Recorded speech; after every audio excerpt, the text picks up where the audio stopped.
Hi, and welcome to Musicians Hangout with your host, Crash Bisbite from Dissonant Chaos and Fatal Butterfly, and Maxine Maxwell from the Maxwells.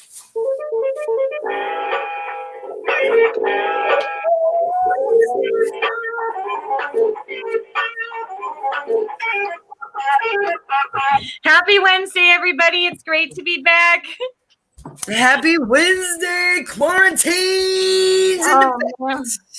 Quarantine week 1 down for me. Oh my gosh. Jeez.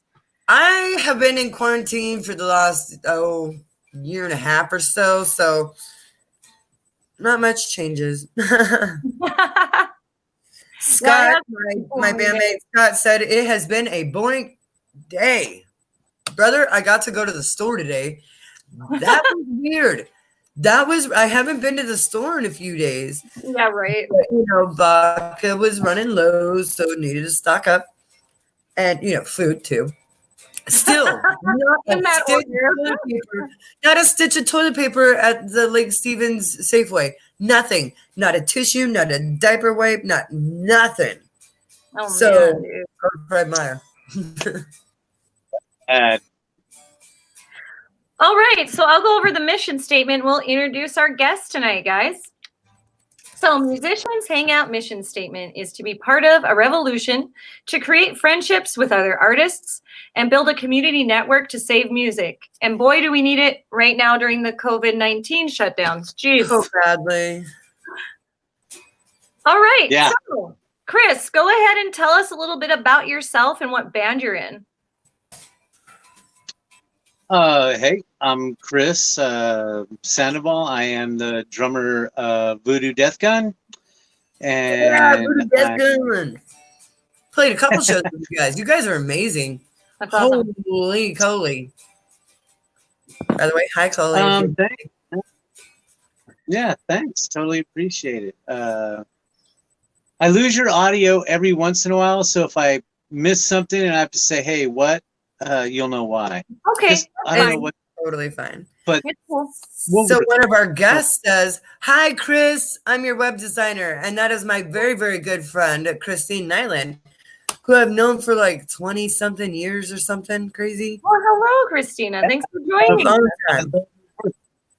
We're totally satisfied with their work, and if you want to see it, you can hit the website and check it out and see how there's a mobile side. A regular laptop side. Yeah, what is cool. your website? VoodooDeathGun.com. I'm going to put that up. Yes, please do. That's awesome. So, yeah, Chris. It's VoodooDeathGun.com. Sorry. Oh, you're fine. You're fine. We have a little bit of a delay. Sorry. So I sometimes cut people off. Anyway, I was going to ask, how long have you been a musician? Oh, man, I don't know, really. It depends on when you when you decide that you're going to start saying you're a musician, What was the first instrument that you ever played? Yeah. We'll start there. I played a xylophone, but a glockenspiel style. It has the sharps and flats too at about 6.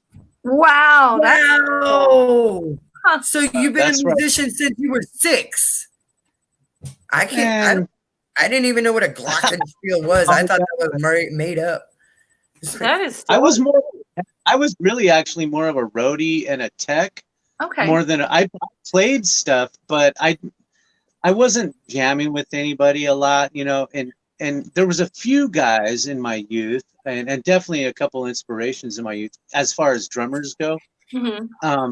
That was in my later years, like towards, my maybe even 18, 20 years old, and I was teching for some drummers and stuff. That's basically how I got into it. I teched a bunch of my friends' kids. Oh, that's cool. That's awesome. Very cool. So you were a roadie at 6? I played guitar. I played bass. I even me too. Guitar. I played bass for 28 years. Wow. But I like drumming is more of a, I don't know, man. It just has more to offer for me, I guess. I just have a lot of fun doing it. I just have a lot of doing it. I don't even get tired of practice, and that's a really important thing to have happen. If you're and that way you don't really burn out. I mean, I do every once in a while take a break. Maybe every year I'll take a 2-week break, but that's just to remind myself how much I've gained in that year. Because if you don't, you really don't have a reflection point. That's so it's weird. Like sometimes I will take like a little bit of a break, but when I come back, I can feel that like the stuff that might have been a little difficult for me to play before, somehow just like overnight with taking a break, I got better at doing. Which I as a drummer, I totally dig that. That's happened to me so many times, and that's what I mean. I purposely take that break, and here's what happens. I think is I don't think you're trying to manually force things to happen that really kind of got to happen up here first. And here. I mean, how can we? Yeah, or feeling wise, like the body rhythm of it. Yes. You know. Yeah, you dance with your kit. You're not moshing with it. You're dancing with That's a good way to describe it. Yes. That's how I feel. Mm-hmm. I honestly totally feel like it's a connection between the body and the mind, and you're just not letting the mind catch up with what your body has or something like that. It's the opposite of what you usually can apply. It's the literal opposite of it. So you have to take a break so that your mind isn't thinking about it all the time, and then you come back and all of a sudden your body just does it, you know? Yeah. Does that make sense? And with so much more ease. It just feels, the stuff, because I like to play with a lot of different musicians because they tap into some potential that maybe other musicians aren't really tapping into, you know what I mean? And when I go to revisit it, all of a sudden it's just like, I don't know who's playing drums right now, but this sounds amazing. And you realize like, oh, I'm the drummer doing that crazy cool stuff. Well, I dig that. And how cool it is. We're all drummers. So this is a musicians hangout drummers corner right here. Drummers corner. Here's this rarely happens. Mm-hmm. Yeah, pretty sweet. And when it does, it's really good. Yes, very good. Maxine and I are going to get all dorky with it. So we want to know all about your drums. Tell us about what you have for your kit. I have a couple behind me. I play a Silver Star Classic limited edition. It's the Lucite Clear kit. Nice. I play all Zildjian cymbals on most of the platforms and stuff. I like to add a couple that I just found that I like the sound of, or I got a really great deal. Like the AAX was like $5. How can you go wrong there? They trimmed it down a little. It was a 16, now 15, but it sounds okay for like a crazy sound. And then, but I like Zildjian. I play a bunch of vintage Zildjians in between 68 and 75 because I have a feeling the same guy. What series you like to play? Cut them. I was wondering what Zildjian series. They're all custom Ks from 68 to 70. Those are nice, custom K. Yeah, they're actually priceless. I don't want to. It took me a decade to actually get this whole group of cymbals together, and some of them actually came to me. All I had to do was trade, and people offered them to me. I was like, whoa, okay. They were just because of my particular desire. They're kind of like the cymbals that Bond. I like those types of cymbals. They're a little bit harder to manipulate studio wise, but in the live world, they're the best you can get. Yeah, very cool. Wow, you got some nice stuff. That's great. Tell us about That's just one kit. Yeah. How many kits do you have? I have 4. I play the Tama. I love Tama, and I wish they would endorse. I would endorse Tama kits if I had an endorsement. Very cool. But I don't. I have a Gretsch Catalina Maple. I have a Catalina Yamaha wine stage. mixer. Yeah, exactly. I have a Yamaha stage custom. Yamaha makes great drums. I have a another Tama DX Pro export Nice. or a Rockstar, a DX Pro Star kit. That's my baby. I don't play. I used that one's just, oh man, it really is the biggest, awesomest sounding kit on the earth. Is that the one you take for? But I don't. It's not. Yeah, I don't roll with that one anymore. It has custom shells. It really is a really cool custom kit. It's only the 3 shells, the kick, a 13 by 15 inch deep rack and a 16 by 20 inch deep floor. And it's just a super awesome kit. It's the best kit. It's the best sounding kit I've ever heard. And it's probably just one of those things, you know? Yeah, yeah. What kind of heads do you put on the drums? I've been playing now the black chromes on my tops, and I put, density wise, I like to put the Diplomat on the bottom. It's a really flappy kind of head, so it gives you a little bit of rattle, but not too bad, with a black chrome head. But that way I can not really get so much tension on that bottom head and let the top head control more of the tone. Oh, very cool. So it doesn't have as much deepness to it, but it's a sacrifice I make for the top head. Just the ability to tune the top a lot faster. Oh, it tunes fast. Fair enough. Yeah, the loose light kit's great for that. I barely have to tune it when I go live with that kit, because the cold and the heat, outdoor, indoor, just tunes up really nice. Really. Oh, nice. Huh. So what sticks do you prefer? I'm going to ask you all sorts of drum questions, man. Oh yeah, absolutely. Sure, man. I don't mind sharing my info. I use Vic sticks. I play a bunch of different style sticks depending on what kind of music, because I play a lot of different genres, Christian, contemporary worship. I play country music. I play, of course, Voodoo Death Gun music, which is my primary band. Thank you. But I like all the styles, and it's really important to understand how they feel. Yeah. And you can't just, you're not going to be doing any, halftime shuffle with a big old 2B stick, man. It just ain't going to come out right. Those are like, I guess some people could, but I don't know. I play 7/8, so I like to use little sticks.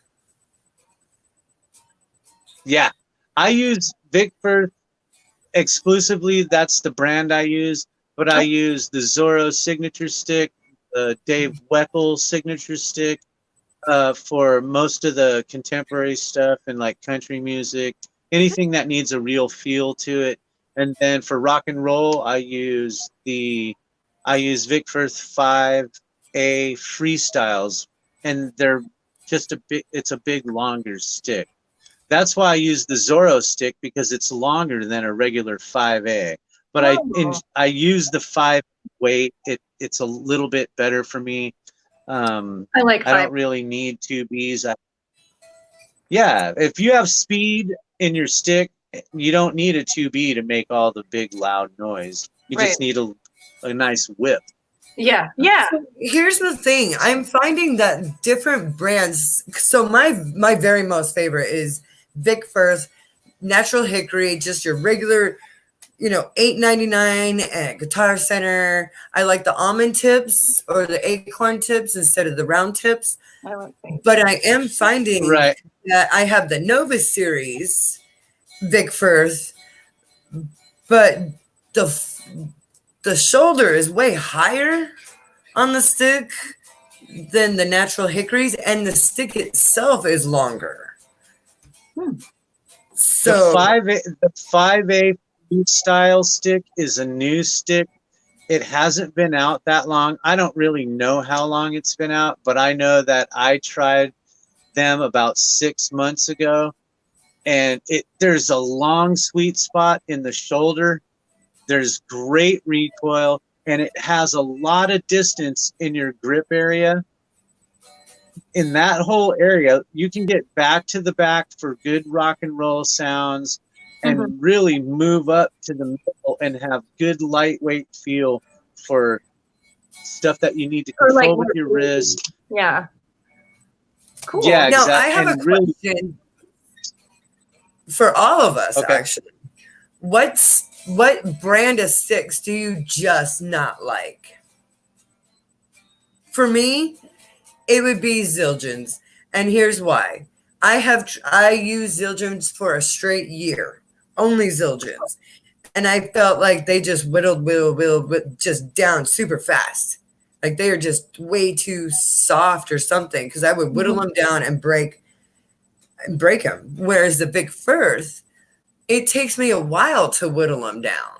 Like I can get like a good 6 months out of a pair of sticks, and before one of them breaks, just one, because it's always going to be my hi-hat stick, and then throw that away. No,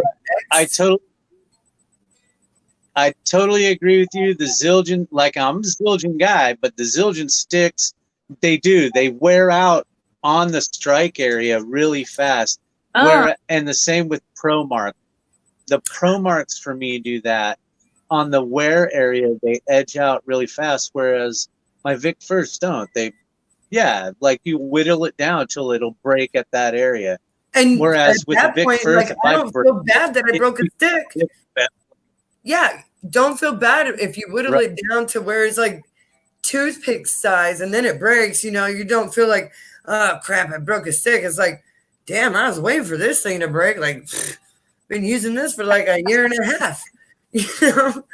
So I'm a little weird with my I don't break sticks up. I do. I break wood sticks all the time. I don't even use them. I haven't used wood sticks in probably 13 years. I prefer a head. They're fiberglass, and they have a thick silicone that you can replace. And I have a Lars Ulrich's series, and I've had the same pair for 13 years. So I don't know. Oh, wow. See that? I need to look into that. But so you replace the heads? Oh, the sleeve. I'll show you. I'll go get them. Yes, please, because I'm not a nylon girl. I like wood tips. I'm trying to find the extra sleeves. I might not have. You too. I did. Max, Dave has a Maxie nylon said tip. you broke a stick. That was 13 years ago, babe. I did break a stick. It's still broken. I was trying to find my my sleeves because they come separate. But this part of the stick you can peel off. Oh, backwards land, sorry. From the head here all the way down to here, you can peel this off and replace. You have to boil the sleeve in water for it to slide over, and then it shrinks around it to protect the stick. And these get replaced too. These screw off, and you can replace these if they break or crack or. But can you get new ones though? Yeah, I have a new set of these too. Gotcha. So those are my sticks. In fact, when I did the 3-ring circus tour back in August, a fan jumped up I wasn't quite on stage. Oh yeah, I was on stage. He jumped up on stage and he wanted my sticks. And I was like, dude, I'm sorry, I don't give out my sticks because I've had them for so long and I don't break them. So he really wanted my sticks. So I carry some wood sticks to sign with me now. But that's all I do. I don't. Girl, just let me know if you need any sticks, because Anthony has a bunch, but they're 5 A's or B's, and I don't play 5s. I specifically play with 7s because they're lighter, so I can go faster. You know, so I got I don't know if that's true. If you can go faster, they recoil slower. They're, I don't know. They feel better probably in your hand. You know, well, that's, I play a I don't piccolo know. here, and I like to keep my shit nice and tight. So like the rebound is super quick. So I don't have a problem with that. All right. Do you like the back of the stick or like kind of in that fulcrum area? Fulcrum. I think I'm fulcrum too. Yep. Yep.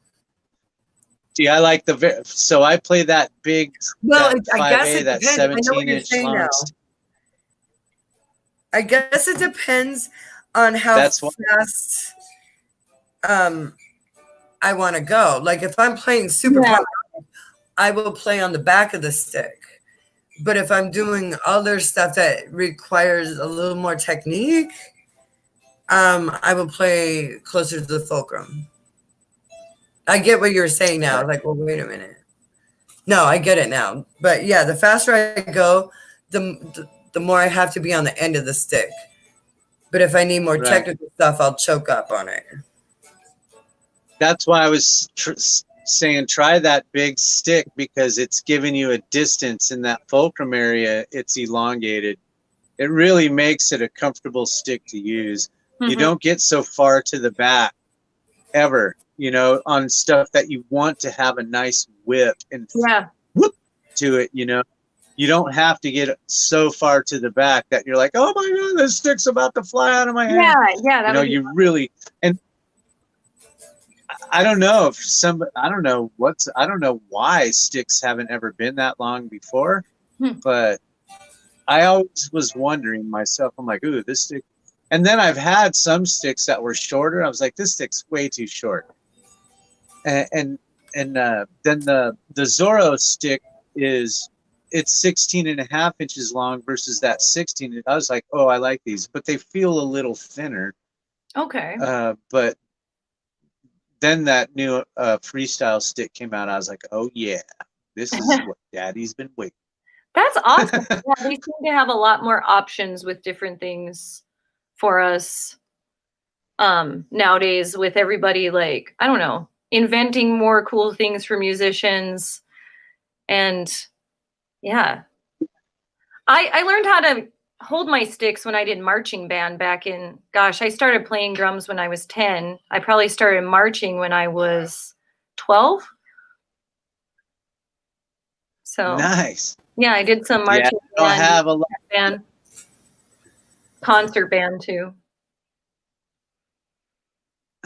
Nice, cool. So how many awesome. bands did you have a lot of those years in? Oh yeah. I was gonna ask you again, how many bands are you in right now? I only play in Voodoo Death Gun, and then I do many projects. I do all kinds of. I'm a working. I got you. And so, but I'm Voodoo Death Gun, so I'm restricted from doing like you know, tours and stuff with other bands at the, you know, at the time, because you never know what's going to happen with Voodoo Death Gun. Voodoo Death Gun's on the verge of doing really big stuff, and yeah, tell us a little bit about them. Tell us about your band. Sure. Well, I don't know. You guys have met the fellas, and I don't know. Have you, Maxine? I haven't met met any of the them guys yet, but I'm sure I will. Super awesome guys, every single one of them. You guys are just amazing people, real down to earth, amazing musicians. And so thankful. That's so I've nice. heard great too, definitely. We're humble. We're just a bunch of old fellas and stuff, kind of, that are still playing the same music that we grew up with. Kind of like our style, you know. It's just the gear, the newer gear, kind of makes it sound more edgy and a little bigger. Oh yeah. I'm serious that the guys that started this whole thing back in the day in the 60s and 70s. Wish they had our gear. Oh yeah. Back then. Oh. You They know? But yeah, we basically this whole thing for the summer, we're not really doing anything. Everything until August that I know okay. of for us has dropped off our calendar. Yeah. And so unless we do some kind of some online something or whatever, I think just us, we're going to be looking at writing some new songs and maybe tracking them, getting them recorded, and then me and Paul will be able to start doing some. I'm sitting up basically in our recording studio, where our last record was mixed. Oh, that's awesome. So a couple of our viewers, Rebecca, she was at our Tony V show. She said that she just had a blast with you guys. And yeah, our amazing friend Dusty, awesome. She said that you guys are crazy, beautiful guys, and you guys are humble, cool, and talented. And I will agree with that. I love my Dusty, man. She's my riding partner, man. Metal love you. Love you, Dusty. You and your crazy characters, girl. I love it. Yes. Heck yeah. Cheers. Cheers to that, yes, because she's been, helping me laugh through this weirdness. Me too. She's a great she's not just a great comedian. She's just a great human being, and she's an additive to the rock metal scene. People like her come along every once in a while and really add a spark to things. And that's really important, man. She's a great person, and I love hanging out with her. I do. She's amazing. When it comes to our events, she was at our last show at the airport tavern when we played with Severhead and Antihero. Antihero. That was a fun show. And she was right up there in front. I was watching her. I was in the back watching because I like to be in the back watching the crowd, enjoying everybody. Because I get to see it where I'm on stage and I'm seeing the crowd, enjoying everybody. So yes. I like to see it both ways. Well, and she brings an energy and she feels your energy. You're amazing, Dusty. We love you. Mwah. Can't have this without you. I swear. Right. Fans like that is why we do this. Exactly why we do this. Absolutely. That's priceless. Yeah. It's a pretty cool show, man. I've watched it a few times. But I just dig our local scene. It's pretty cool. Heck yeah. I don't feel like... Yes. Well, and that's why we started Musicians Hangout. We wanted to help music locally, and then we found out that this is a global issue. So we wanted to bring hope to all musicians internationally. Keep going. It's a rough. It is. Well, hi, Isabel. Hi. I know. I'm trying to my girl's it's, there. You do because you, not because you. It's hard to measure success these days in the music industry and stuff. I mean, you're either doing it because you love it or I don't know. Some people maybe when you're my age and you're still doing it, yeah, you're stuck. I agree. Keeps you young, right? Sometimes, our scene is a little oversaturated. Because let's face it, we have a lot of bands and a lot of musicians. But here's the thing. We always have people at our shows. We always get new fans.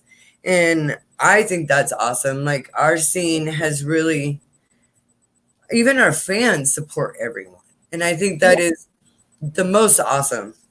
Yeah, they want to help keep music alive too. The live scene. We got a question for Chris in the. There we go. I gotcha. I knew where you were going. Dusty wants to know, Chris, do you write lyrics? Yeah, I've written lots of songs. Ooh. I was a singer in Blackwater for, I don't know, remember, 15 years. I sang for 15 years. I was in a band called Blackwater in the early 90s. Me and Paul. My boyfriend has the guitar. That's really awesome. Blackwater, yeah. Yeah, there's a picture of them under it was at Gasworks Park or something. It was at Gasworks Park. The cover of it. On the cover. Yeah, we're underneath the. Under like the little tunnel. Yeah, underneath Under those the tunnel things. Yeah, I remember those guys. Well, why don't you pull up a chair and join us? Oh, I'm busy.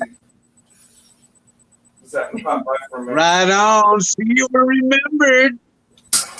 Oh, it was I had a great time. We did our thing. But now I drum, man. See, the thing is I was a better drummer than I am a singer. And Paul, he was the guitar player of Blackwater.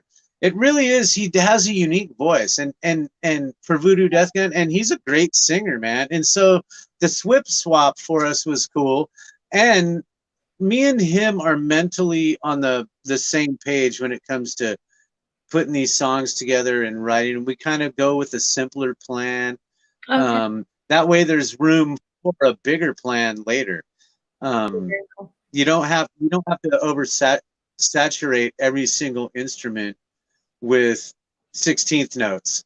You know what I mean, or something like that. If the guitar is doing that, drum, and so you just build a song. That way you can hear everybody. Even Christine is like, blah, blah, blah. So yeah, you have fans. Can you tell me a little bit about what Voodoo Death Gun means? How did you guys come up with that name? Paul is really kind of the technician for the answer to this. He knows all the details of the answer, but really it's kind of. So here's how it worked out. Call him. Let's call him. This is how I feel it worked out, and we should. But we had gone through a lot of names, and Blackwater, we tried to reuse Blackwater because Blackwater was actually it was our name, but if you don't redo your trademarks for years and years and stuff, it can be taken by somebody else. Oh yes. And Blackwater actually became another band out of Australia, and they're pretty big. And we were just like, okay, really, it's our name. We could legally fight for it, but it would cost us a lot of money. Let's just change and get another name, because it's really not Blackwater anyway, even though it was me and him. The songs were all different. Everything was changed. And so we started thinking of names. And the first name of this band was actually Sumo. And it comprised, because of that big, huge kind of sound. And it comprised of a couple other guys that jammed with Paul and Dave. Then I ended up playing with them. Then I got fired from that band. Then the other two guys that Paul and Dave were with got fired, and they rehired me. And then we went through a couple guitar players, so we got the final fit with Donovan. And that ended up happening about maybe 2 years ago. But it was a good 3 or 4 year process for it to actually go down. We really started jamming back in 2014. I think is when Paul actually said, "Hey man, can you play some drums with me?" And I started playing with Paul. So we have a question from our viewers. He wants to know, what is your inspiration for drumming? That's from Brent. Wow. I'm interested in knowing that who too. inspired? Yeah. My favorite singers and man, there's I'll give you my top 5, and it'll let you know kind of how I feel about, because these guys are all slightly similar but very far apart. So John Bonham is like my all-time favorite rock. I like Nick Menza. I thought he was one of the best drummers really to ever be part of it. He's such an awesome drummer. He's just an incredible drummer. Scott Rockenfield from Queensryche is a fantastic drummer because of super nice guy. We're talking about these musical styles. Of course, Neil Peart is in there. Oh, yeah. He's a little on the technical side for me as far as that. And then there's those are all these rock drummers, and and Todd Sucherman is a great drummer. But then there's all these other drummers that are on this kind of like, so that's kind of this one style, and these other drummers that are on this fusion style, maybe this more contemporary style, would be like Steve Gadd, Vinnie Colaiuta. I could go on and on. These drummers have capabilities that kind of surpass like normal rock drummers. Sucherman's one of them. He's a crossover, into this rock world, but can do all these very technical, 100% independent things. 4 different patterns on 4 different limbs, all jived up. My favorite drummer, who is John Boakland, he is the same way. John Boakland was the drummer for Devil Driver. If you know who he is. Absolutely, he blows my mind. See, I give a lot of credit to those drummers and stuff, say the Slayer style, Chris Adler drummers and all those drummers, but they're not, in my opinion and stuff, it's not, and this is just an opinion, and some drummers will get offended by it, some won't. But blast and big double bass beats and 16th really don't impress me. It's a one-trick pony. Well, I'm the same way. I'm just like, whatever. That's just like, play as fast as you can for 15, 16 measures. But with John Boakland, he has a lot of tech to him, because not only does he do like the double, well, he is no longer with Double Driver. Now he is with the band Bad Wolves, who just, that's great. Mm-hmm. Yeah, they did the remake of Zombie from the Cranberries. And he's not all blast beats, not all the time. And that's what I love about him. He's really technical about his stuff. He does it the right amount of times, and then he goes down but he does a lot of like stuff that just blows my mind. I'm not dissing the patterns. Literally on the scale of the level of difficulty, for me, I don't find them to be that difficult. Once you've got it down, you're done. But to do, say, the Bernard Purdie halftime shuffle, try it. Try to nail that one and get the feel right. And you're not going to do it. The Chet, yeah, a lot of that stuff it's just, you're not that person, so you're really gonna. It's really technically one of those things that's it's hard to master and really get a hold of. Where some of the things that we're doing at bigger, higher dynamics aren't as hard to master. When you compress the dynamic field into over having to have some feel in big range, it gets a lot more difficult, doesn't it? Yeah. My dog. That's why it's technically hard. Say hi, buddy. Hey, buddies. Sorry, he came up to say hi to you guys. He's such a sweetheart. I just love that guy. That's Buddy. Oh, we have another question, it looks like, from Dusty. Thanks for joining us, everyone. Yes, thank you. Dusty says, as drummers, what is a moment that stands out in your mind? Exciting, embarrassing, heartwarming, etc. to us all. So I will let you start. We'll just work down the line. For me? Yeah, go ahead, Chris. Who's first? You. You are first. I can go first if you want me to, but go ahead. There's a lot of times. I don't. Every time I get on anytime I get on anytime I'm drumming, I feel really good, and I'm always feeling like I'm in my place where I'm supposed to be, doing what I'm supposed to do, for purpose. That's really it right there. Boom. Yeah. It could be every platform, Dusty. You know that. Let's see.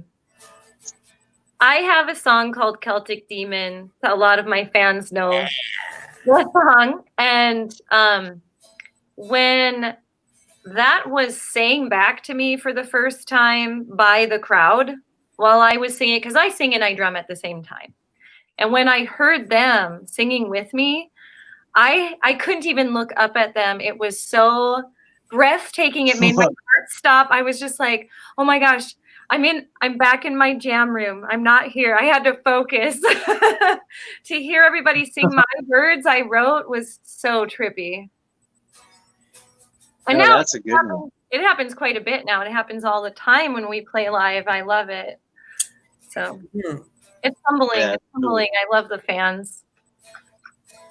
For me, I guess my most humbling time was right after I drum and sing a couple songs, as you guys know. And for the first few times that I actually sang the songs that I sang, I couldn't drum and play them, so I would come out in front and have somebody else take over drumming.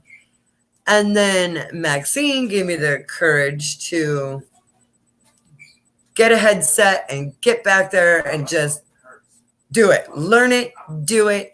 And so I did. So now I drum and sing the two songs that I do. And I think the first time I ever drummed and sang the song that I cover called The Mission by Pussifer. And the audience just had such a big response that I was just like, oh my God, like embarrassed and humbled and excited. It really I needed that, because I'm very unsure as a vocalist.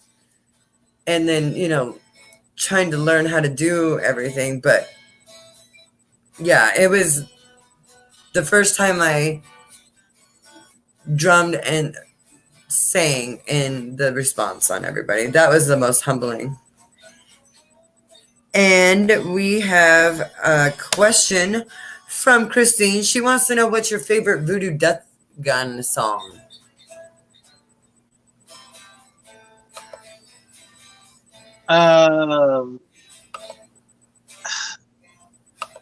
Well, that's a good question. I like a lot of them. A lot of them are extensions of kind of who Paul is, in a way.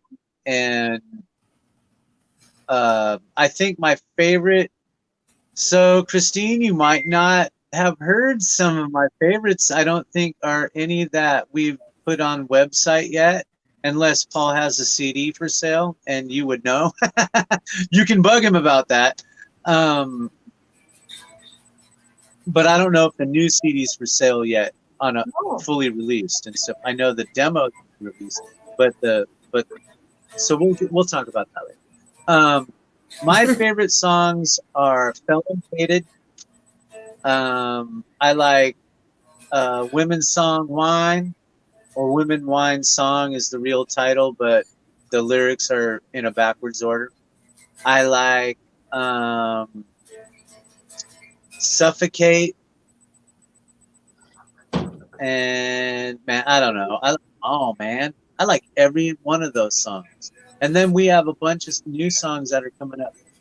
Probably a good solid 10 songs. Nice. That, yeah, we're not done. Who does the recording? Got to get them. I don't know. I think we're gonna try to record this next one. First, we need a couple more to write, I think, and then we'll be tracked. I don't know where Paul wants to go, but I want to go over to Jeff and Kenny's place. Where at? I don't know the name of the studio. I always forget. Okay. I have a bad memory. That's all right. But I got you. Jack, Paul knows the name of it. I think it's the old Reciprocals guys, but I don't know, man. I'm old. My memory. It's okay. We get it.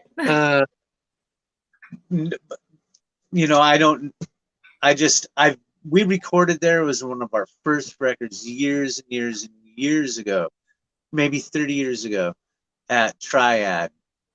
At the same time the Melvins were recording 30 years ago. Oh my gosh, that's so cool. Yeah, the very same time. And wow. Then so we would be just going back to record with him again. That's all. And so wherever his studio is and whatever he's doing now and stuff, but it's basically the people and that we'd be working with. So anyway, that's where I think we're going. I don't know. Could end up anywhere. That's cool. Thanks for sharing. It's all good. I've got some music news to go over with everybody for a couple minutes, and then we'll get back to our interview questions with you, Chris. Sweet. Again, thanks to everyone that's joined us tonight who's viewing and also in the chat room. Keep your questions coming for Chris, and we'll get to them in just a little bit. All right, so really short music news tonight, guys. I wanted to highlight that it was a very sad day earlier this week when Kenny Rogers passed away. So thoughts and prayers out to the Kenny Rogers family and extended friends. I just wanted to highlight that many bands continue to take to live streaming platforms to stay safe during the COVID-19 outbreak. Willie Nelson was even streaming a live performance earlier this week for fans. And many artists have been doing the same thing. I've seen local artists here, some former guests of ours, Craptastica. They go on, the husband and wife duo of that band. They go on every evening and they serenade us acoustically.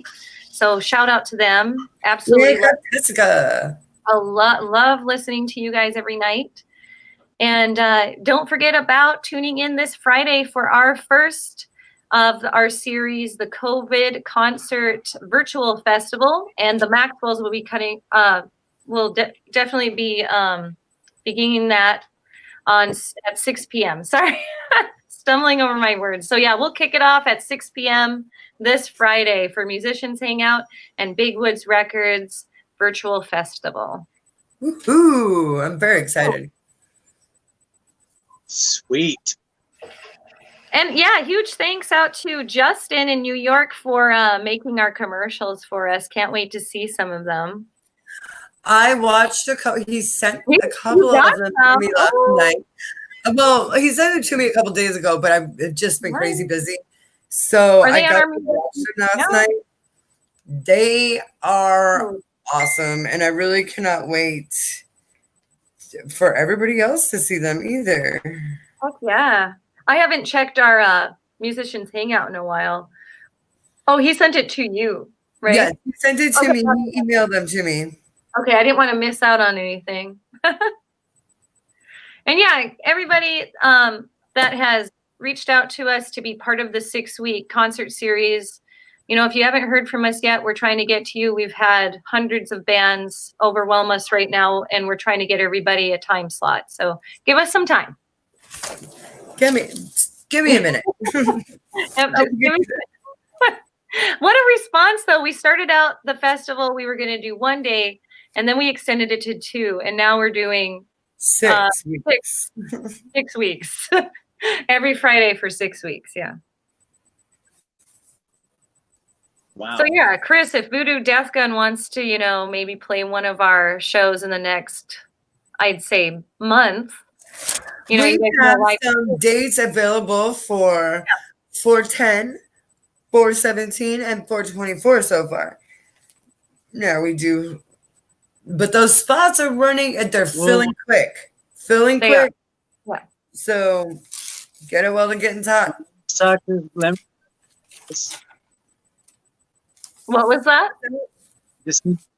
Let me just talk to the guys, or one of you guys talk to Paul. He'll let us know what's going I'll on. talk to Paul. Okay. Okay. That's awesome. Just let me know and I'll let him know. It doesn't matter.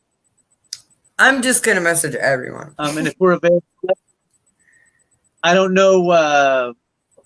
How our calendar looks now. It's pretty empty. Yeah, and so I get you. That's why we're doing it's not this. like we're doing we're not on tour, man. Right. Yeah, so yeah, keep us posted. And if there's something, I don't know how you're doing it. We just need the details and then we'll figure that out. In a nutshell, we're doing it just like this, just at your practice spot. Right. So you will be streaming at your own disclosed location, or non-disclosed, I guess. Well, and so you guys are all safe. There is a way that we can put just the band on the screen too. So you can see all three of our screens now. We can go into what we call the green room and just stream the band while they are performing. Oh, okay. And it streams live on Facebook and YouTube. And then it posts to, both platforms afterward. It's pretty cool. Cool. Yeah. We're going to see how it works. Yeah, so this is our first week on Friday launching that. So we'll see how it goes. It should be all cool. Right. Well, I'll keep my eyes. I don't see why we wouldn't want to be a part of something like that. Ooh. Dusty has a question. She says, do you think the best drummer from now back to Legends, do you have a favorite style to play? That's a good question. What's your favorite style, I guess, is what she's asking. What my favorite style? Yeah.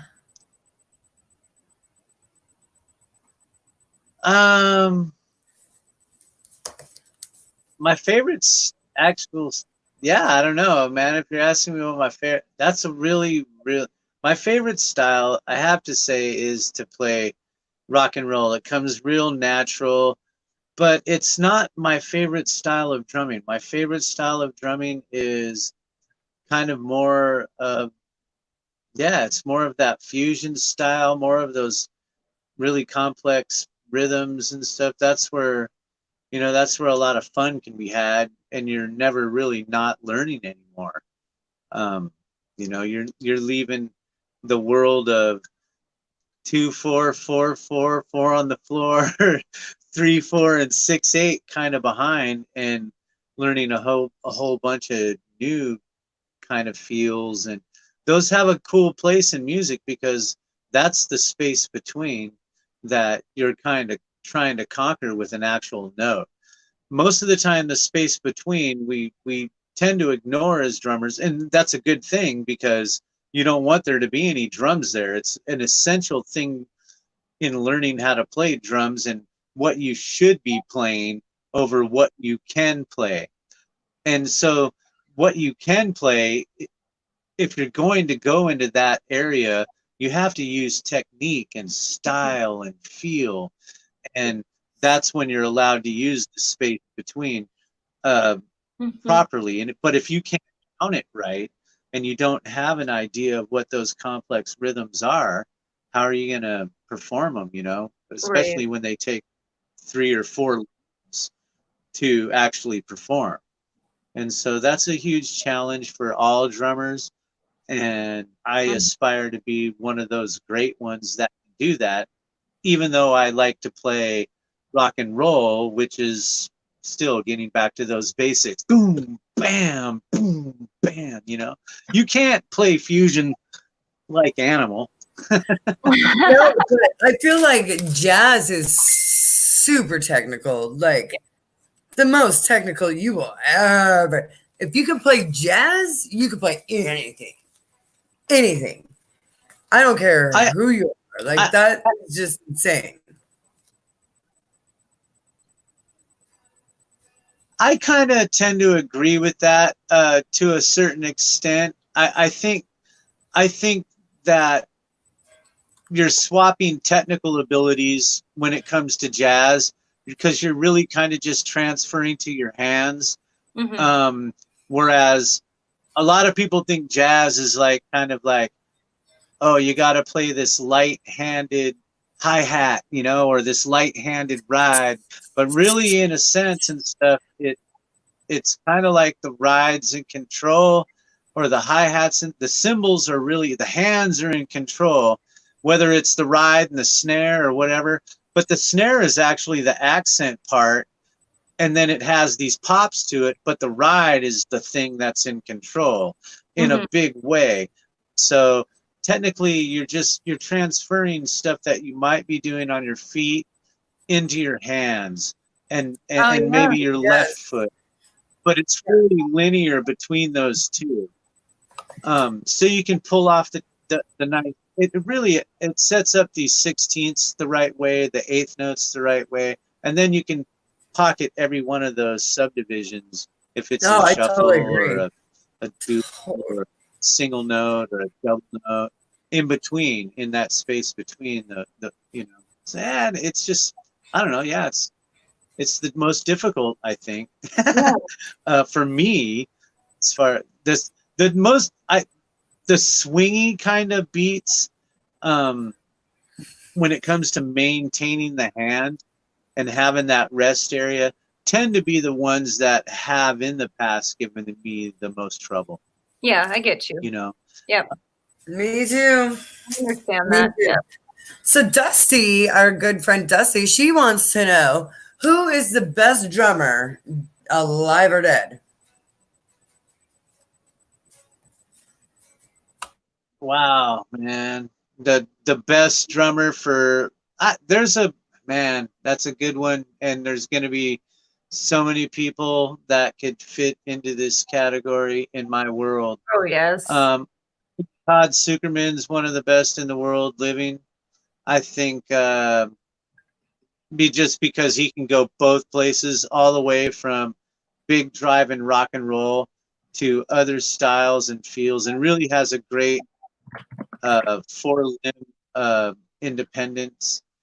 And then Yoni Mater, if you've never heard of Yoni Mater, I suggest you look him up. He will blow your mind with the patterns he conceives. Probably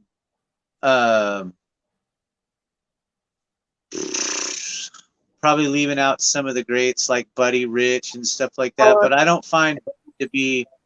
I hear a lot of solos from Buddy Rich that are really kind of just a bunch of doubles and flat rolls through things and this and that. Yeah. You know, it really doesn't lack a musicality to it, even though what he's doing is technically awesome and bitchin'. Yeah, he's great.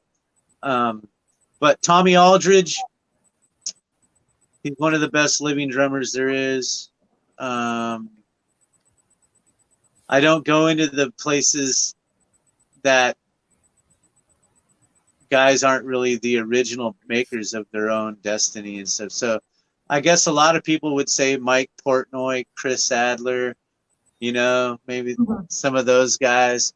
Nick Menza, he was one of the best that I think that ever was, just because he had a great way of combining his. So we have a very interesting question. This one's crazy. Troy from International Pumpkins, he says he wants to know if you can hit the unknown notes.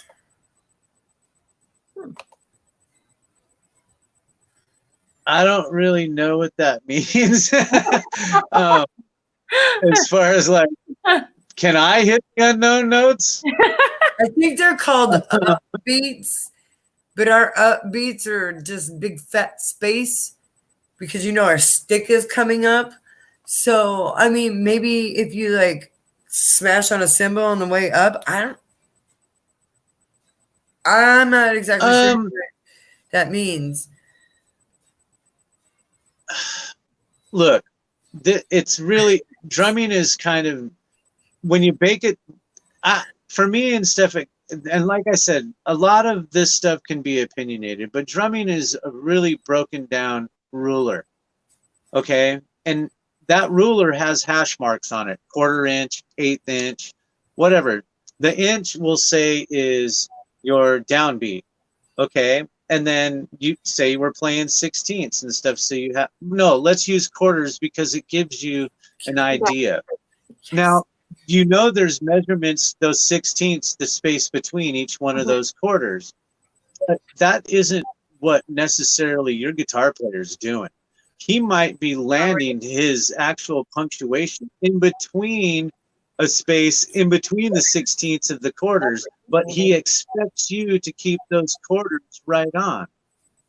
That is one of the things about drumming that is probably, it gets forgotten by a lot of drummers. So they end up having this great timing, but they don't have a lot of feel for, they force the artist, the guitar player, the writer of the song into a certain place. And that's okay. That's one way. But if it's not how the artist envisions the song, the drummer's going to have a hard time. It really is important for a drummer to understand that space between and understand how to play in time, in that linear 1-inch pattern, or you know what I mean? That ruler of time has to be good timing. You need to practice with your, with your click tracks and metronomes. I never not practice with that. I'm always practicing with my click. Practicing especially with my click. That way when I go through my fills, no matter how crazy I want to get or how whatever kind of artistic thing I have going on, my mind is always thinking segmented. And you have to beat it into your mind to do that.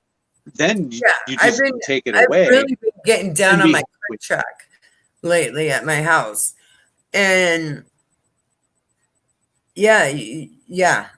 number one, when I first started playing back with my click track, started again with my click track, it really made me realize like how lazy I got as a drummer.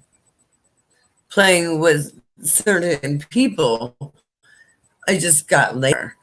So I really had to like put my chops into it. So now I don't even get behind my drum kit without the Metro. And it's been difficult, but at the same time, like it's made me sharper. Really, it's the only, in my opinion, it's the only way to really tune your chops to be landing where they should be, in a song. And here's one of the ways I found out that I really needed to amplify that up. You can play along with music, but there's so much ambient noise going on. Even if that drummer played with a click track, there's a lot of ambient noise going on in the background. So you're really not. So I dialed into this when I started, tracking some practice videos where I was going to play with, another song and do a cover or something like that. And I'm like, oh, okay. It sounds like it's right on. And really, nobody on the outside world would really pick this apart. They go, wow, man, dude, just drumming that up. He's killer. But then when I listen to my tracking of it, I'm like, okay, this fill totally lands a microsecond here, there. And that's from not practicing with that click all the time. Where you can actually hear yourself burying that click to where it disappears. If I'm listening to my click track and I'm playing with other musicians, I really want to stay true to my click, but I also want to stay true to my bandmates. So I will slack on the click to keep up to be with my bandmates, when actually I gotta stop doing that and I need to stay true with the clique. We And need those to follow bandmates need you. to get on the ball and they need to get better. I Yeah, don't they need to need stay to follow down. the They need to go up. You know what I mean? Like they need They to be should be better on the ball. with the click. Almost every single band member that, with the exception of Paul has really exceptional timing. And I don't know if he practices with the click, but I know he practices with at least the downbeat part of a click. Mm-hmm. But almost every person I play with, they practice with clicks, whether they're drummers, bass players, guitar players, vocalists. Now, as a bass it's just player, I don't practice with the click. It's weird, but as a drummer, weird. I do. Because I rely on the drummer as a bassist. That's my click. So, I guess You want to have some way to have a good feel. As long as you have a good feel with all that, and the drummer is just a solid rock because of his practices, then it sounds really cool. Right. You know, kind of stealing and stuff. And that's a great example of a bass player who's just so dialed in with drummers who are attenuated to the click and stuff. And really, that was Donald Fagen. He was kind of like, he really, really demanded people to be. He didn't like.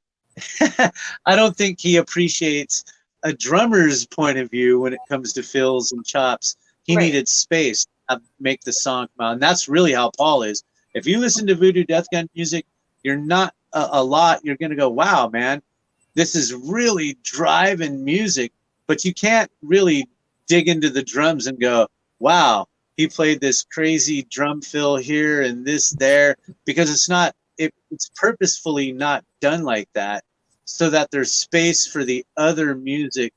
There's only so much sonic space, man. You can't cram everything We need into to it. remember that our friend less more, less and more is pretty much, he's our best friend.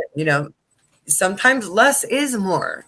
You don't need every space to have something in it, like some type of other stuff going on. Musically, musically, there are times where you need everybody to be doing that. There are times for that. Right. But I believe those times are rare, and it really requires a certain dynamic from everybody to pull it off. If everybody just does that all the time, where can your dynamic go? It can't really go anywhere. And yeah. So basically, you're forcing the potential at that point something into a new. Exactly. Yeah. So I was going to ask you, Chris, what's your favorite genre to listen to? I basically only listen to Spirit 105.3, Air One. Really? That's cool. Yeah, I don't really listen to a lot of. Yeah, that's kind of. I know that sounds kind of weird and everything. That's fine. It's not weird at all. Everybody's different. Everybody has their own thing. So that's cool. Yeah, it's really. Yeah, I just like I don't know. I just like it a lot. That's all. That's sweet. So, it's a radio station, Christian radio station, right? Yeah. I listen to all of them. I have all the apps. So I can go across. Yeah, pretty much. Artists that you listen to on these stations? I like Crowder.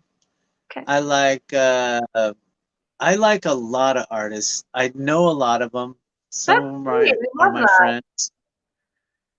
I like see, look, when it comes to, here's the cool thing about worship musicians and Christian artists. There are bands out there, yes. Yes. But a lot of these artists end up playing with other artists. They're just only out there doing that. And so But it has become, it is a music business, just like, the regular business. I think it's a little bit different than, say, the rock and roll industry today, but not so much when it comes to tours and shows and things like that. It's still kind of the same thing. Um, when it comes to worship music at church, it's not really like that. I play for some big churches. I play for little churches. My home church is a smaller church here in Auburn. That's cool. And it's not a bunch of moving lights and stuff like that. It's really just, just kind of the music and of course the word. It's kind of more based like that and stuff. And some churches I play at do have a bunch of lights and stuff, but it's really tamed down a lot from a show. It's not like there's, like a bigger platform where there's pyrotechnics and moving lights that are actually driving attention to certain areas and stuff. It's kind of just like a lit up platform with a pretty background. Some churches have some amazing stage Absolutely. equipment and presence. Yeah, they do. We have had Christian artists on before. We had Draco. He's a metal Christian, and so he's a metal artist, but he's part of the Christian community. And he was on our 5th episode. He was a really cool guy. So, we keep our minds open to all sorts of different musicians and all sorts of different music. Oh man, we all came from somewhere, Right. That's how it is. That's so true. That's so true. And when you have heart and soul in what you are, you're playing and what you're singing, that's what matters. That's how we all feel connected. Yeah, for sure. Absolutely. Well, cool. I think all music has that. It does it that's why it's such a powerful medium, is because it really is. Tones and frequencies are for purpose. Yes. A part of creation are for that very purpose and stuff, to motivate emotions. And so, yeah, that's a good thing, though. That's beautiful. Thank you. Crash, did you want to enlighten us with some of the In Our Neck of the Woods? So I'm bringing that up online now. Not much is going on, sadly, because of coronavirus, but so we asked people, what live streams are y'all doing? And Andrew Sweeting says that he has a live streaming show happening at 9 p.m. this Saturday on Facebook and Instagram. So you definitely want to check that out. And then Brittany Collins is doing the quarantine sessions with Brittany Collins. And that is starting this Friday on YouTube, Facebook, but Musicians Hangout. We have our quarantine virtual festival going on for the next 6 weeks. I like your challenge. So on the 27th, we have the Maxwells, Toast, Joker's Wild, Machine, Twisted Knickers, Bespoke, and some of the musicians from Primary Pulse be jamming. Mm-hmm. But we also have Heather Beck, from the owner of the Mirkwood, who is going to be coming on and talking a little bit about, what it's like to be a venue owner. Love Heather. And then on April 3rd, we have those guys from New York, Black Shepherd, Renee Yarrow, MKB Ultra, Twisted Knickers, Brittany Collins, the lovely Brittany Collins, and I am trying to secure Bella from Black Lab Records, who is one of our sponsors for that. Yay! Oh, thanks for the sponsor. 10 so far. these shows are still booking. So if you guys want dates, please hit up Musicians Hangout. But on 410, we have James Carr, Six Gun, Two Libras, The Warning, and our good friend Tessica. Oh, yay! On 417, so far, this is the only person yet. Joe Leroy will be hanging out with us. And then on the 24th, Atrocity Girl will be hanging out with us. Yay. Now, a lot of those spots are going to be filled. So like I said, get a hold of me quick and we will get you on a show. Right now, we are also talking with Mike from Debbie Blackout. We are going to try to get him on the show also. So Yay. that's what's going on in your neck of the woods. But do stay tuned, folks, to your friends on Facebook. Definitely check out their live streams. They may not be promoting it on Musicians Hangout, but we definitely encourage you to check them out because it's a hard time and we all need to be entertained. So, yes. Well, and I wanted to send out a huge thanks to bands for, coming up with really practical ways that we can still have the virtual festival, whether you're living together or I guess a solo artist or a duet that lives together, because that's mostly what the next 2 weeks is going to be, are people we have some bands that are going to be coming to us via some jam thing. Right. And some are out of state too. So some of our bands are out of state. They're not in quarantine. So that's how we're able to still keep this festival going, is because people are working in very practical matters. We're being safe. So we had another question from Dusty over here. You want to click on it, Crash? Yep. Do you have any exercises or rituals that you do before you go on? Like paradiddles or rudiments or yeah. I have a ritual. Tequila. Mine's Jägermeister. Dusty, you're at so many shows. You know exactly what I do. You're trying to get me to tell everybody else what I do. Oh, do tell. Me and David have rituals. We first we give thanks and stuff for another opportunity to jam. I love that. Me and Dave do a couple shots because we're nervous people by nature, and so I need to relax. This is the weirdest thing.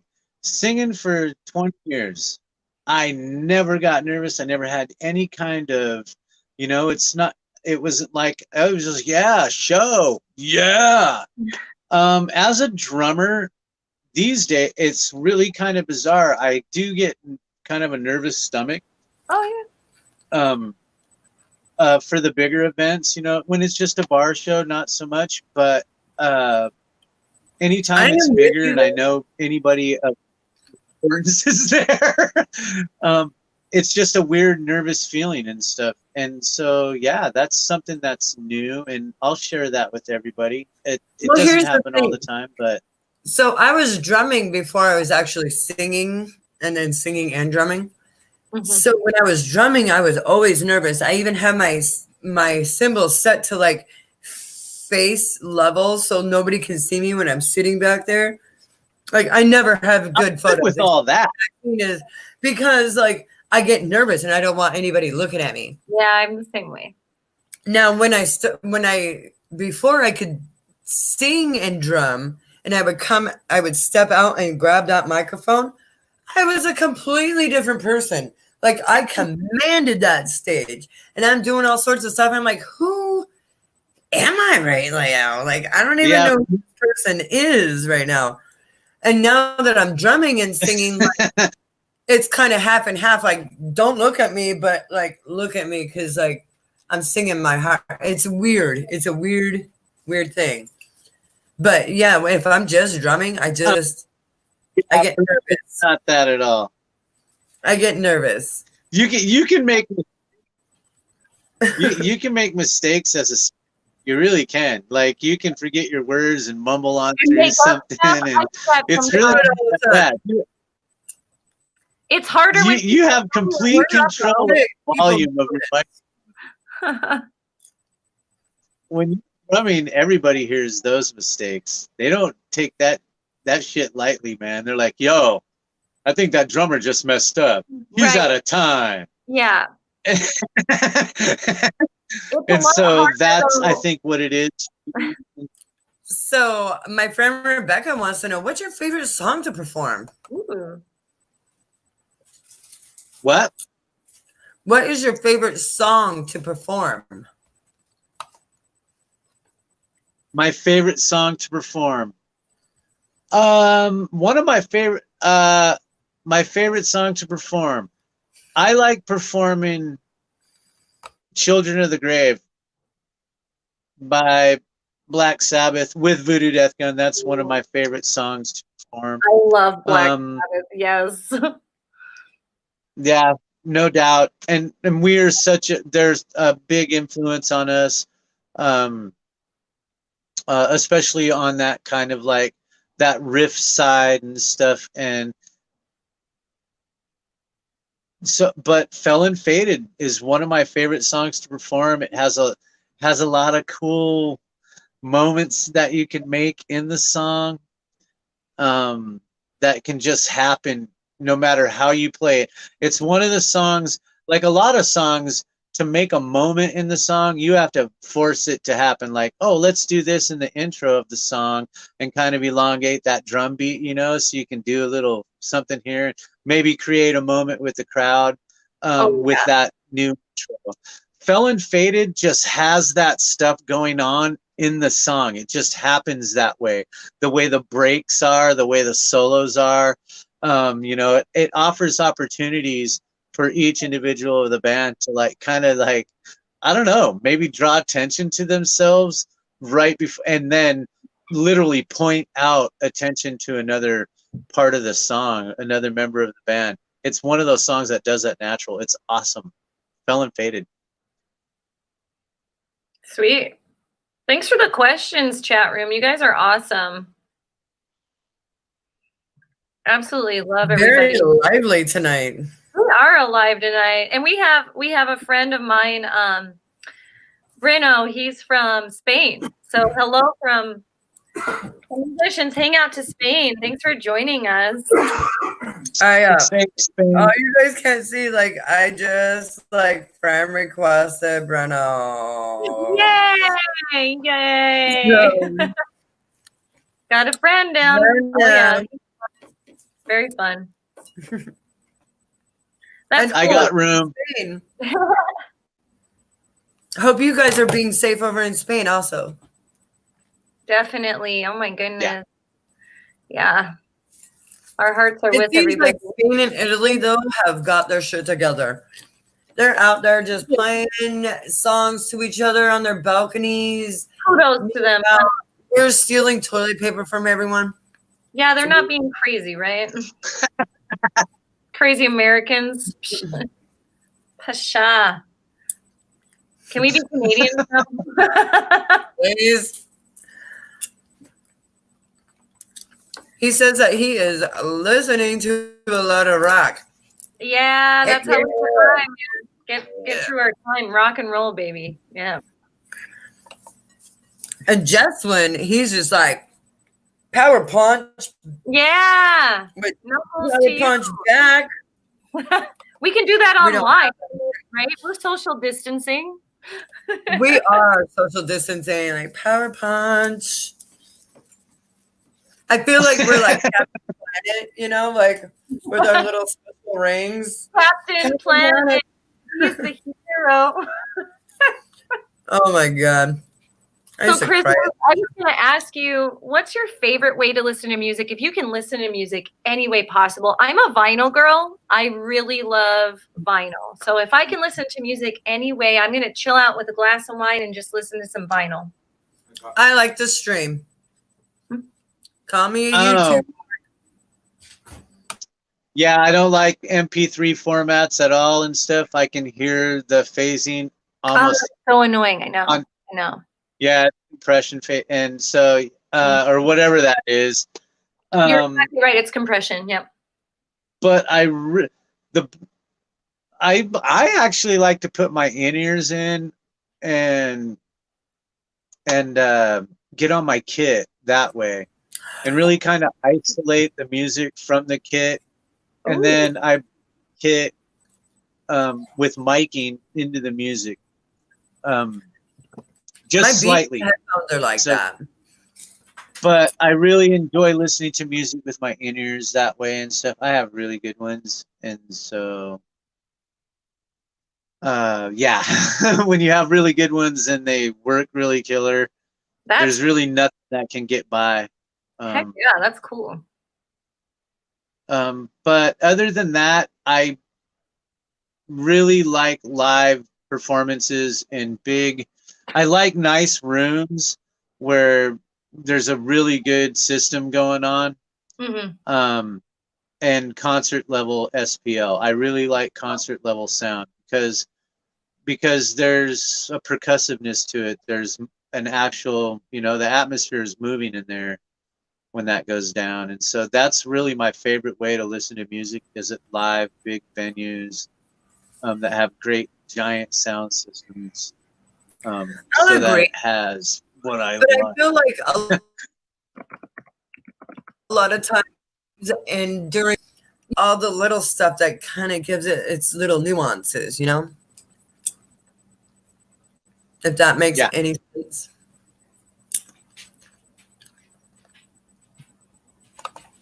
But yes, I like giant systems that hear things going on at a very quiet level, but has enough, a good 100 dB.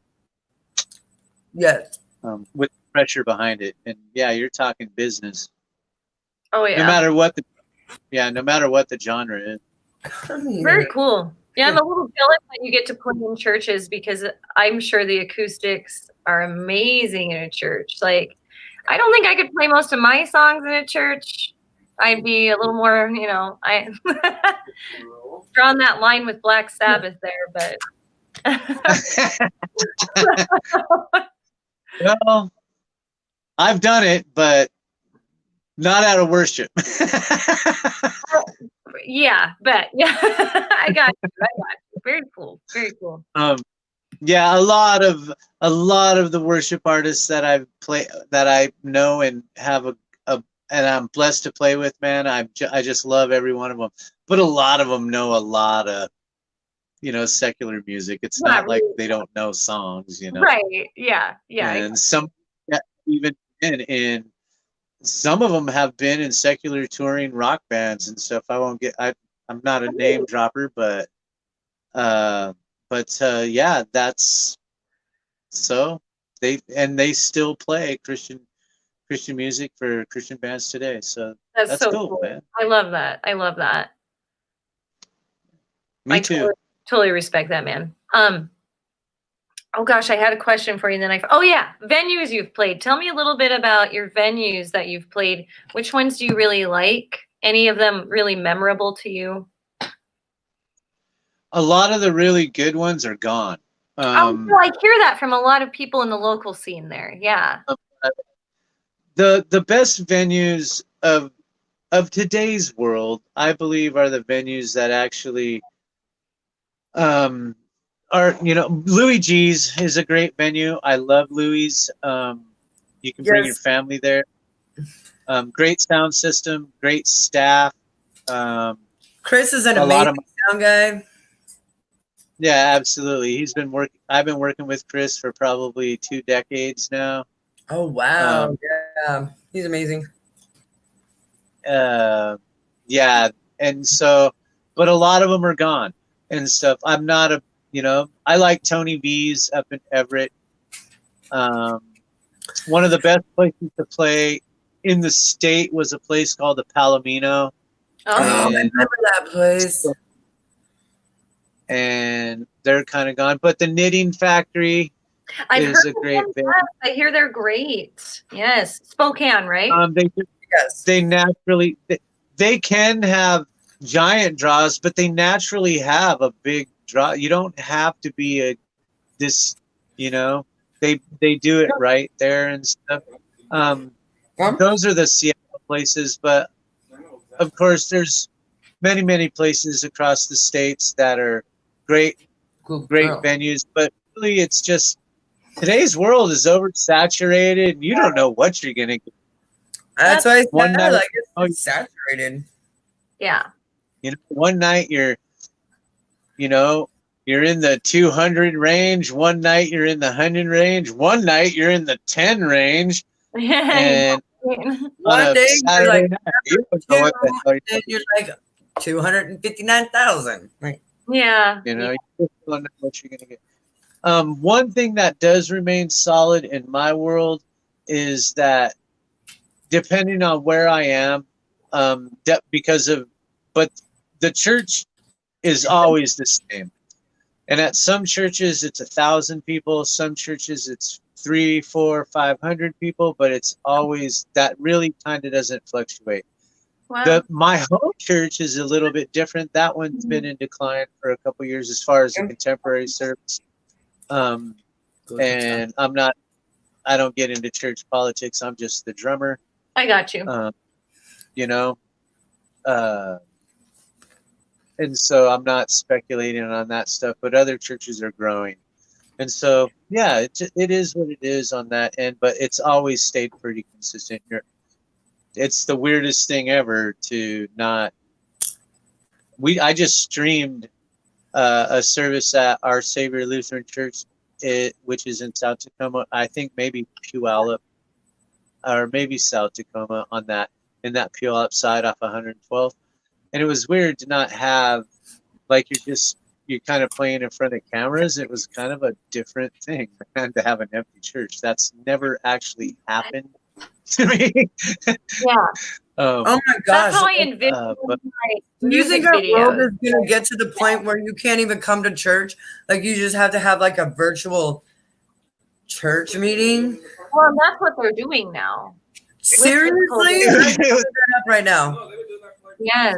Yes. Oh yeah, that Inside, not paying attention.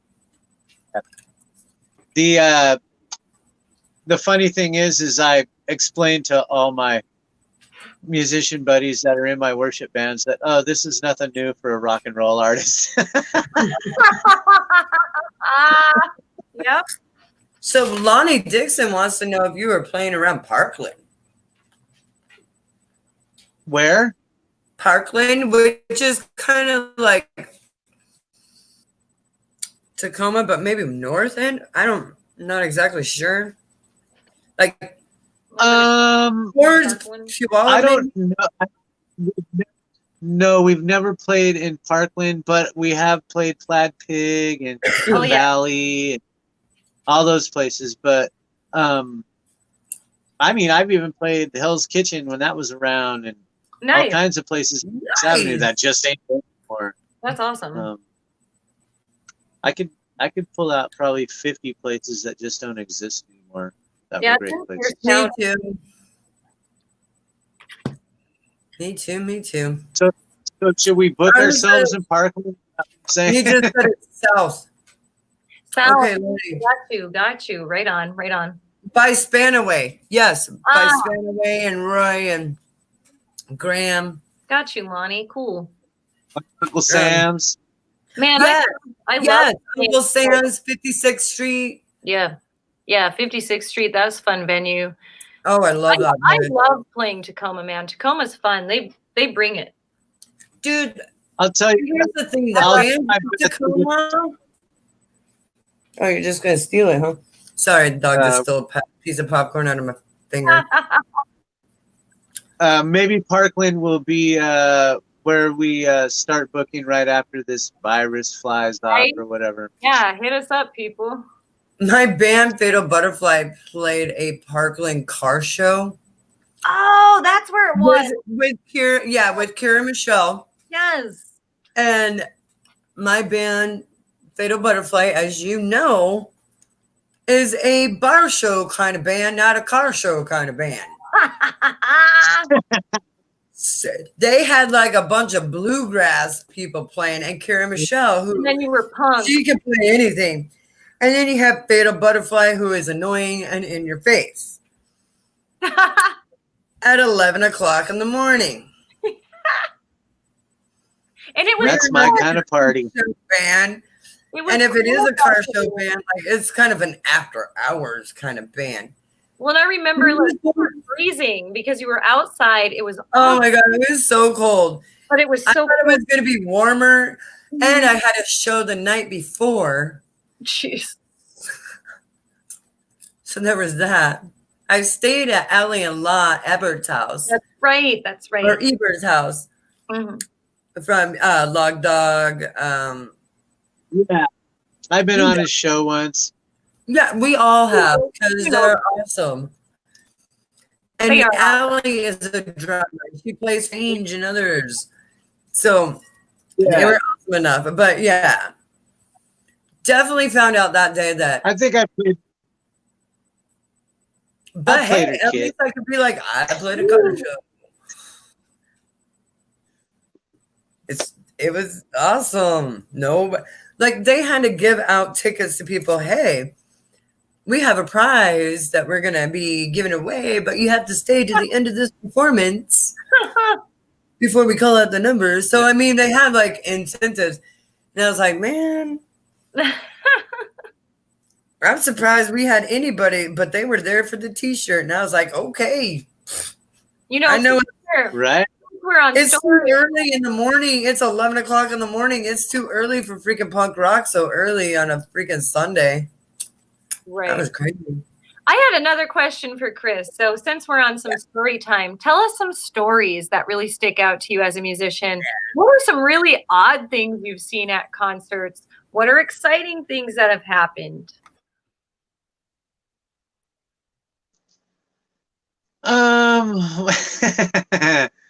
I've seen a lot of weird, crazy things at shows. Ooh, tell us about it. Man, in the early days, oh man. So, okay, so when me and Paul were in our first band together, it wasn't even Blackwater, it was another band. No, wait. It was Blackwater because Tony was still in the band, the bass player. And so we were at a place called it was on 45th. It was called it was some Chinese, I think it was called the New World. It was a Chinese restaurant, but had a venue in it.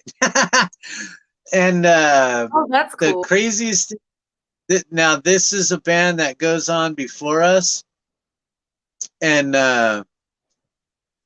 they were pretty much not really clothed, all the way, and they brought out cracker boxes and boxes of cereal. They really destroyed the stage. It was absolutely insane and stuff. But they were wearing kind of like, the bondage get-ups and stuff. Oh, God. Oh.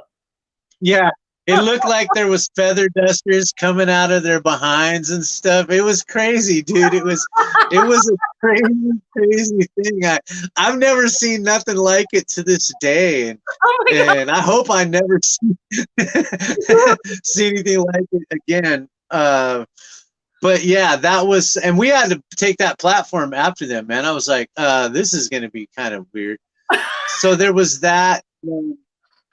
That was the oddest thing I've ever seen. Of course, there's always some kind of crazy something going on or whatever. One time, Dave's bass rig. This happened at Louis G's, and it happened just a couple years ago. Dave got a new bass rig, and he's got a couple new cabinets, and as we're jamming, it's the first song, and we open with a cover.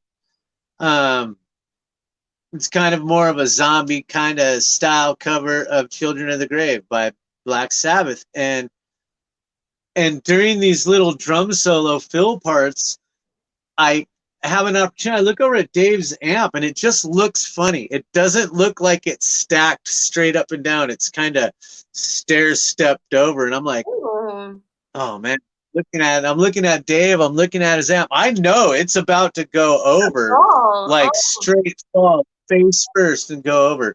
And it's a big, tall, big bass stack. And and I'm like just drumming along, watching, and it goes over. Straight goes over. Bass is gone, but I don't stop. Nobody stops. Oh God! My friend Trent and another guitar player buddy of mine from Tacoma. He might be in Alaska right now.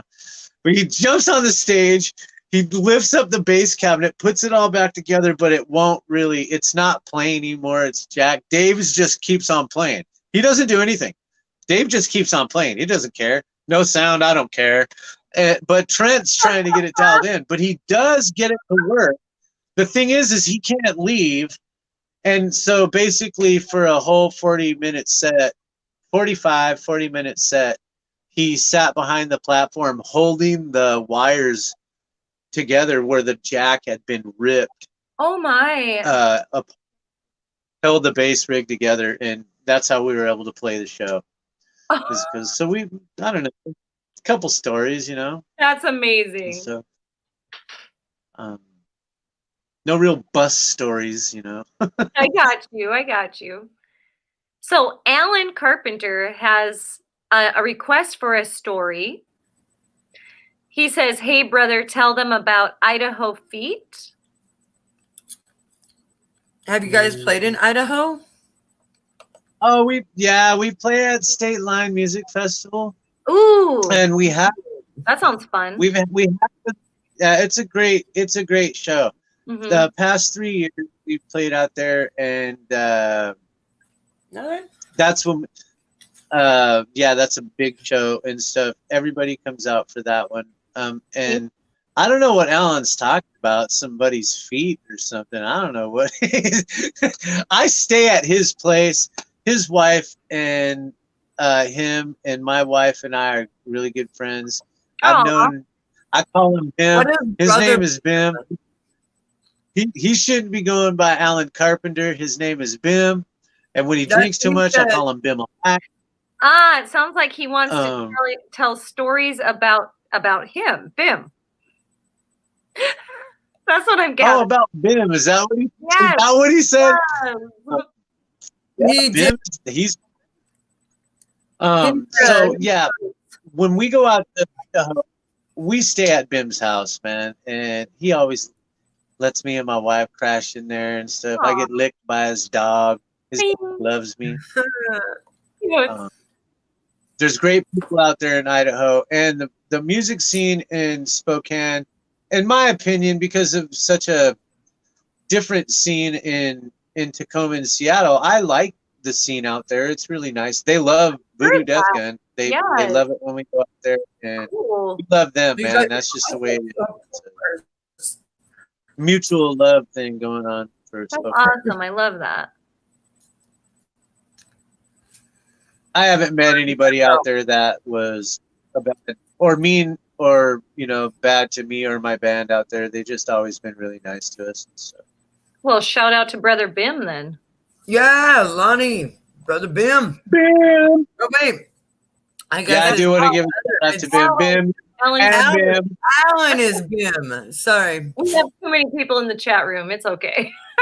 a lot of new people tonight. I noticed. Yeah, that's really cool. Yeah, that's really cool. Really cool. So where can we find your music?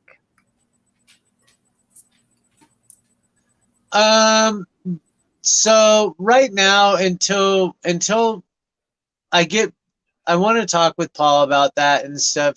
Okay. Mostly if you want to buy music from us, the best thing to do is just email us at Voodoo Death Gun on our Facebook, or get with us through our contact info on our website, and we will literally mail you a copy.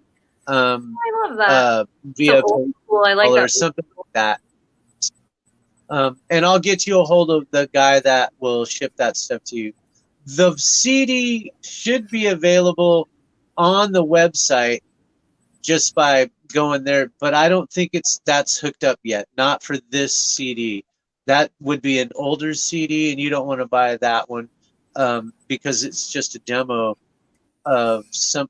You can buy it, but you're gonna be buying some of the same songs on the new CD and 5 or 6 new songs. So the best thing to do is just wait till we get the new CD for sale. But if you want to buy it from us before it's on the website, just shoot me an email or Paul an email or whatever. My phone number is actually on the Voodoo Death Gun Facebook, and you can just send me a text, and I'll have Paul ship you a copy. Gotcha. Okay. No, I did put your guys' your website up here, voodoodeathgun.com. So definitely check out those guys. Get your merchandise and your CDs today. Gosh, I love your guys' logo. How'd you guys come up with the logo? We just used a local artist, kind of used our idea and really kind of dialed it in just by coming up, just us talking with him, telling him kind of what we want. And there's a bunch of different logos for different meanings. But the one with the guns and the circle is pretty much the branding logo. So that's the one but all the other logos, they have connections kind of to the songs. You'll pick up on that. The shirts, like the Indian cheer, that shirt's kind of connected to one of the songs. The voodoo chick, the voodoo woman shirt, that's kind of connected to a song. Makes sense. when you get, you'll really start to notice that all this stuff is really tied together. The music is really tied together with a lot of our art. I love that. If you want to know stuff about, you have to really dig into these images. That's cool. And you'll know more about We do that with my band too. I design the logos, but I do flyers for our video releases. You'll see them behind me. So you can't really see them that great, but I have them framed. The originals I have framed because I put a lot of work into them, and I think band art is amazing. There's an art. I actually drew our fatal butterfly. Butterfly. The skull butterfly. I love that. And it's a skull inside of the butterfly. Now that was my original. I drew that with pencil. Mm-hmm. So, and oddly enough, this is so weird. I've met somebody with the tattoo of my band logo on her arm. That's awesome. I love that. Where did you get that? And she's like, oh, I got it from Google Images. Oh, yeah.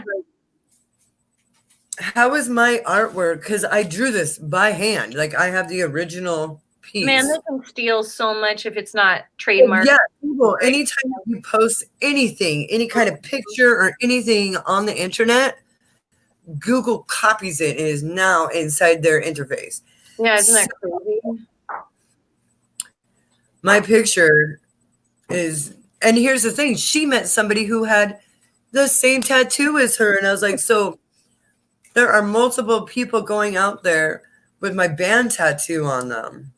Well, and that's a kick-ass design, so I don't blame them. I like it a lot. Yeah, but I just thought it was funny. I was just like, I have no idea. Like, thanks for supporting my band, even though you've never heard of us. That's awesome. I just thought that was funny. So, Chris, we're coming up at about 10 more minutes, kids. 10 more minutes. So what we like to ask artists is, what sort of advice do you have for other musicians or for musicians just starting out? I always say this for all the artists that are just starting out, just getting their bands together. And really, this applies to, you won't know this until you've done it for a long time, is that you have to kind of treat your band like more of a family than like a club. I mean, you have to have a business sense too. You have to be oriented that way. But I think one of the key and most essential parts to making a good band is you got to stay together. You can't Right. let petty things or Mhm. other stuff from the outside infect what you got going on musically and stuff, because if there's any animosity in the elements of the band right from the get-go, well, that's just going to be part of a struggle that it'll either slow you down to a point where after 3 years you're broken down and some people are going to quit and move along and stuff. And here's the reason why is this it is really rare for any band just to get together and overnight they're just all of a sudden the band and in the scene, and they're doing it and doing this and doing that. It takes time. It takes effort. I know that there's a lot of bands that go out and they spend a few $100 at a studio, track a few songs, and then within a couple months, they've got a nice demo. And I think there's that's kind of a wrong approach. Stay together, get your music rehearsed, do all that, and then really just spend the money for the tracking. You really need to spend the money on the room. Go to a world-renowned recording studio, spend the money on the tracking. Get your tracking, and then get out of Dodge and do it that way. Instead of going to maybe a smaller studio because it's cheaper, Right. and then really take your time, make your music the best you can, make your give them a masterpiece. I know we all want to get our music out there. From the minute that you hear it and you've got it in your hand, or the song is kind of in a complete state, as far as the creation part of it, now you have to really get it to a point where you can offer it to the people where it'll be accepted and not turned away. So don't really sell yourself short on that. Really take your time on that part. The last 10 songs we recorded took a year for us to actually get to disc, because it just wasn't good enough, really, to release. Solos were, everything sounds great and really moves along until you really dissect it and start going, okay, well, this really doesn't work right here. It's not what we were looking for. And at the end of the day and stuff, but I think the biggest thing for any band is really kind of get your family oriented part going. Don't break up over dumb stuff. Right. And don't think get into it and start. It's going to take time to actually, you have to listen to what frequencies you guys are playing, the band is in, as far as like where the bass sits, where the guitar sits, where the drum sits. Make sure all that stuff sounds good, jiving together, and then kind of go from there. And until you get those elements, you won't even be able to tell if you can build a family, and then after that say, okay, is this guy one of the guys that I'm going to be able to get along with for the next 5 years? Because it's going to take some time to get to where we are right now. It took time. It didn't just happen. And we're all people that have been doing this in Seattle for 30 years. Right. Every one of us, except for David, who's not even 30 years old, but Exactly. Dave's 56. I'm 3. Paul's coming up on 50, and we've all been doing this in Seattle for 30 years. Wow. And it still took us 5 years to get where we are right now. And some people that we're connected to are famous people. It's not like we don't know anybody. We just don't. We're not a name-dropping band. We want people to like us for who we are and the music we write, what we do, and not really take advantage of anything else that other way and stuff. We're pretty legit on that end. Seattle. We all know some famous people. I mean, it's kind of given. So no need to name. I think. Yeah, exactly. I don't do that. And even the relatives, even the people that are have relatives that are famous in my band don't do that with their relatives. It's just not Well, I appropriate. just love that you compared your band to a family, because that's how it should feel. You got to have your rough times and your good times, your communication for it all to work. And you have to have support back of it too. I mean, my wife is super supportive of our band. Goes to all the shows, you know, helps us with promotions and stuff like that. Dave's wife is Dave's gal's the same way. Paul has too many girlfriends. I'm just kidding. And, you know, and Donovan's lady's the same way. There's really no stress there. That's a big issue. I hate to say that it is. It shouldn't be. But and of course, artists should be true to their ladies too. It's not just because you're artists. We shouldn't take advantage of that. You know, even though I did in the past, but I'm just gonna keep my mouth shut. I married the guitar player, so I get it. Yeah, right. No. There's egos involved here. Yeah, there is. And a huge shout out to the ladies behind Voodoo Death Guns, because I get what it's like being that woman behind the scenes, getting the merch out on the table, selling it, working the door. Like, that's what I used to do for Max's bands before the Maxwells. So I totally get how that support from your partners comes in handy. Absolutely, man. Without them, we won't go nowhere, really. Right. There's fight outside the band that they work their way in almost every time. If somebody isn't happy about it or just doesn't understand what a musician is, you know, who they are and what they're about. You know, it's not like I'm gonna turn this shit off tomorrow, man, and all of a sudden I'm not thinking about music or writing a song or wanting to play somewhere, or, you know, that doesn't go away. It just doesn't. No matter what you scale success on, it just doesn't go away. If you're a real musician. Well said. If you're not. Got 3 minutes left, kids. Cheers. So, Chris, where can we find Voodoo Death Gun next? You said that you were playing an August show. Where is that? Well, the August thing is actually it's a barbecue and nice. Like a private party. It's a barbecue. It's private, but it's open to it's open to everybody. It's not like you can't come to it, because bands from around. I'll probably have Jason Vinot come out again this year, and I think my friend Marco Bleach Black is going to come play a few songs, and of course we will. But I throw a fan appreciation bar. It's really kind of a mixture. It's my daughter's birthday. It's my wife and I's anniversary. We throw a barbecue, and I smoke hundreds of pounds of meat, man. Fishes, briskets, ribs, all kinds of stuff. And we just play music all day Saturday until where's this address? 10 You gotta send this to me, yes. Where are we at?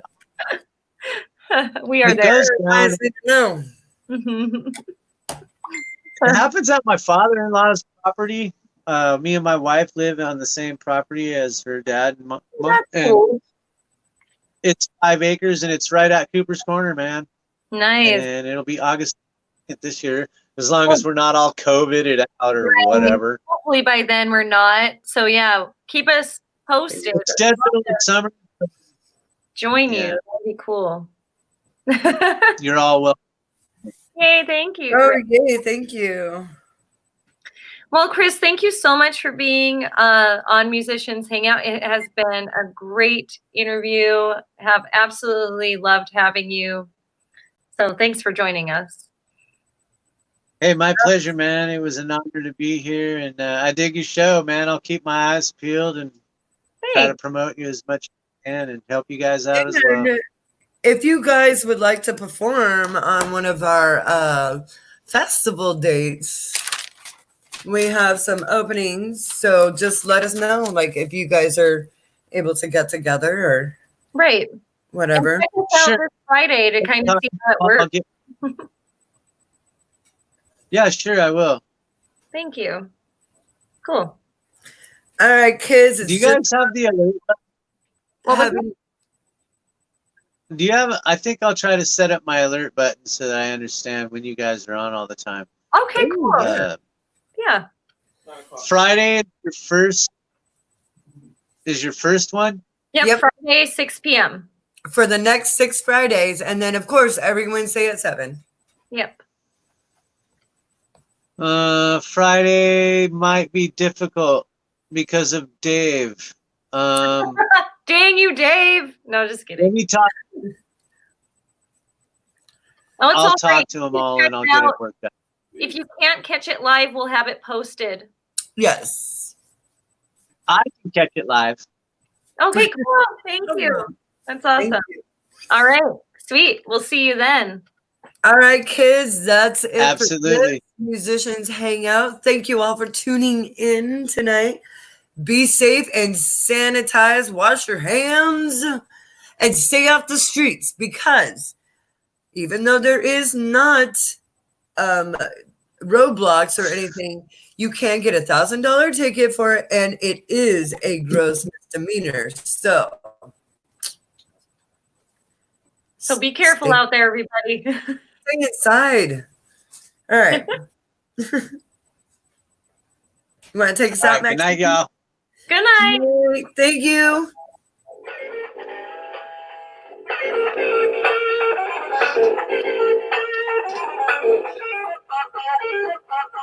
Thanks, everyone. Good night. Thank you all.